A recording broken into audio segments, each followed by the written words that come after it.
Okay, here is the first video lecture on Chapter 11 from our Riverside High School students' lifespan development. You'll need to be reading Chapter 11 in your book. I do not have a handout or a packet with this, so you'll want to take good notes. You'll have this link at your disposal forever. I won't take it down, but I would advise taking some really good notes on this because I'm probably going to ask you to turn them in to me at some point. So do that, take notes. On specific slides, there may be periods where I'll ask you to use your phone, maybe take a picture of some charts and graphs, just so you can kind of keep them handy for later study. So we're looking at forming relationships in young and middle adulthood. The learning objectives for the first part of Chapter 11. What type of friendships do adults have, and how do adults' friendships develop? What is love? How does it begin? How does it develop through adulthood? And what is the nature of abuse in some relationships? So, there are three themes of friendship. You have the affective or the emotional, involving self-disclosure, expressions of intimacy, appreciation, support. So, and to have these components in place, this requires trust, loyalty, and commitment. So these are all very important facets of any friendship. Then you have the shared or communal nature. You have mutual interest. If you think of the friends that you probably have similar interests in terms of sports, fashion, television shows, social media stuff, video games, etc., etc. And then third, sociability and compatibility. Source of fun and entertainment. The friendship quality has a lot to do with the satisfaction one derives from the relationship. If you have a satisfying friendship and you get satisfying results from your friendship, it's likely to last and to persist. If not, then it's likely not to last. Adult friendships develop over several stages, and your book also talks about this. Acquaintanceship, build-up, continuation, deterioration, and then ending.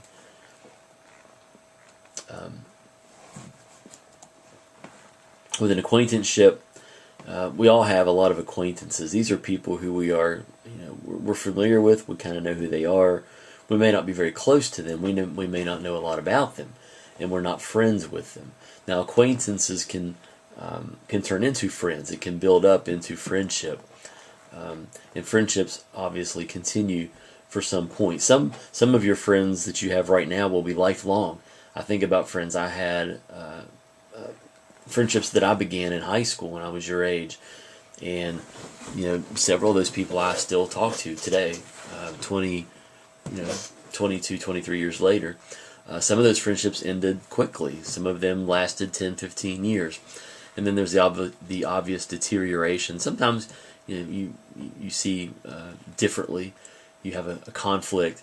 Things happen, and friendships deteriorate. Friendships can also deteriorate just because there's space, time, distance between the two of you.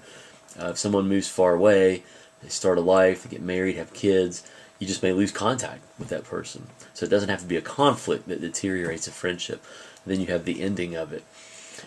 Young adults tend to have more friends during any other stage of adulthood. So young adults, you're really people your age and a little bit older than you. Probably at this time of your life, you'll have more friends than you'll ever have at any other point in time during your life. My parents always told me, by the time I was, 50, 60 years old, if I had 4 or 5 friends, then I was a lucky person. I had, 20, 25 friends, maybe more. When I was in high school, I can probably count my friends on 2 hands now that I'm in my 40s, so maybe there's something to that. Self-esteem and life satisfaction partly depend on the quantity and the quality of contact with friends. Quantity, we're talking about numbers of contacts. You have a lot of friends, you get to make frequent contact with them via social media, face-to-face, and then the quality of that contact. You may only make 4 or 5 contacts with your friend in the course of a week, but if they are quality contacts, if they are meaningful, like say you go out and have lunch with a friend that lasts for an hour, hour and a half, good discussion, quality contact, as opposed to just a 5 to 10 second encounter in the hallway of your high school that may or may not be meaningful. Online friendships are just as high in quality as other types of friendships.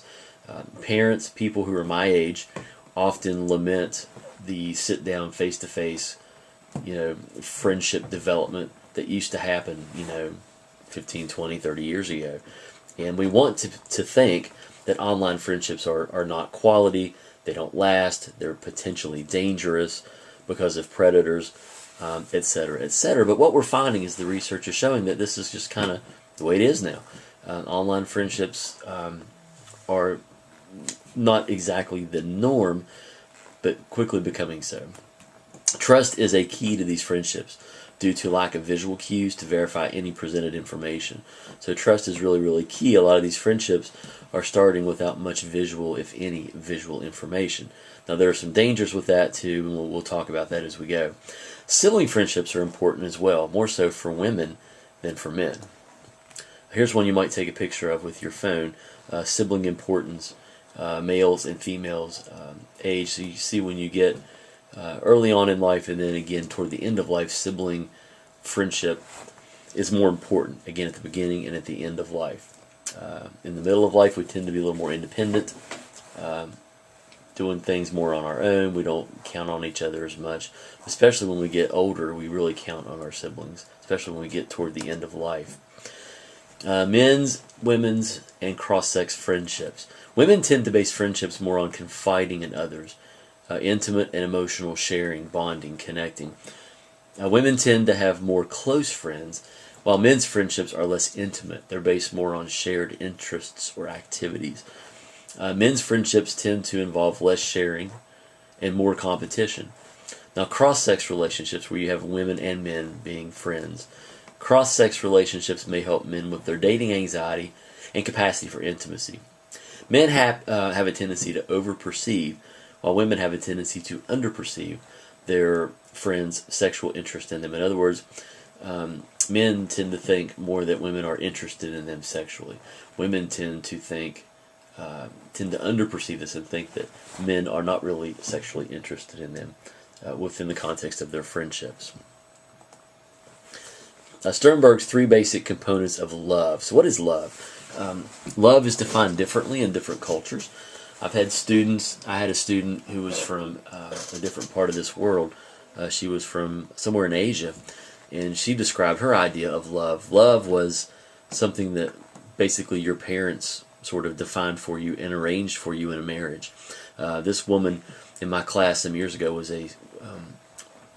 about to be married. Her parents had arranged a marriage for her, and it was normative within her culture. And she just said that she would love this man no matter what he looked like, no matter what his attitudes were, what his opinions were, that she would learn to love him, and that love would evolve based on their parents placing them, seemingly randomly, placing them together. Within our part of the world, that notion of love would be very foreign to us, literally and figuratively. We like the idea of falling in love, not having it, arranged for us, if you will. Sternberg's 3 basic components of love: passion, the intense physical desire, the intimacy, the feeling of being able to share all one's thoughts and actions, and then the commitment, the willingness to stay with that person through the good times and through the bad times. Couples are happier when each feels the same type of love to a similar degree. If you have a person in a relationship who feels passion, but not intimacy, but then the other person feels the passion and the intimacy and the commitment, you might have a problem. So, the longer a relationship lasts, the lower its intimacy and passion, but the greater the commitment. Generally, in any stage of an intimate relationship, whether it's a homosexual, heterosexual relationship, whatever, bisexual, it doesn't matter. The longer it lasts, the more the passion and the intimacy tend to fade, and the more the commitment tends to take hold. Infatuation, this characterizes the early stages of romance when the passion is high but intimacy and commitment are lower. You see higher divorce rates in couples who marry based primarily on infatuation. Sort of mating. Selecting one's partner based on similarity across many dimensions. Homogamy, this is the degree to which people are similar. It's greater when couples meet through school or through a religious setting. And we tend to select mates, people we want to be with intimately who have similar interests to us, maybe similar political beliefs, ideologies, philosophies on life, from similar socioeconomic statuses, etc., etc.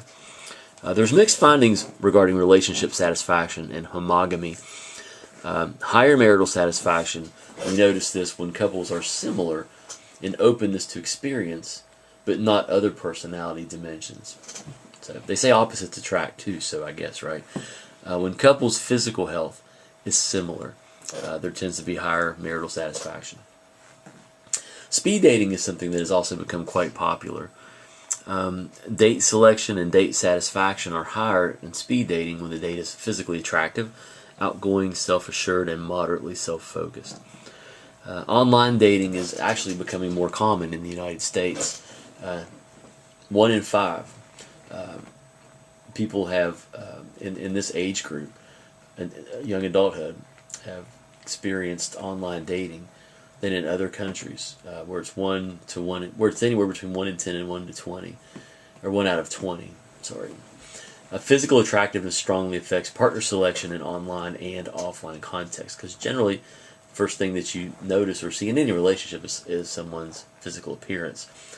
No different with online dating. Women tend to choose masculine-looking men for shorter-term relationships, if you will, and more feminine-looking men for longer-term relationships. We're not really sure why this is. Certain traits are universally desirable in mate selection. Obviously, physical attractiveness, especially for men looking for women. Being a good provider, especially for women looking for men.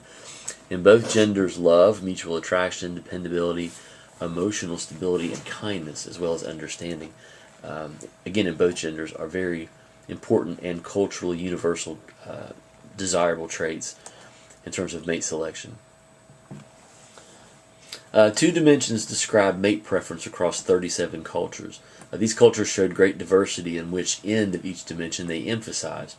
Cultural values, traditional values, versus Western industrial values. Traditional value cultures, men want children. They value a woman's chastity, plus her ability to perform domestic duties, if you will, such as cooking, housekeeping, etc. Women in traditional value cultures tend to value a man's ambition, industry, his social status, and his financial prospects. So Western value cultures value more Western ideals, if you will. That is having a pleasing disposition versus the importance of education, intelligence, and social refinement. This dimension is equally important to both genders. Love is a function of biopsychosocial forces.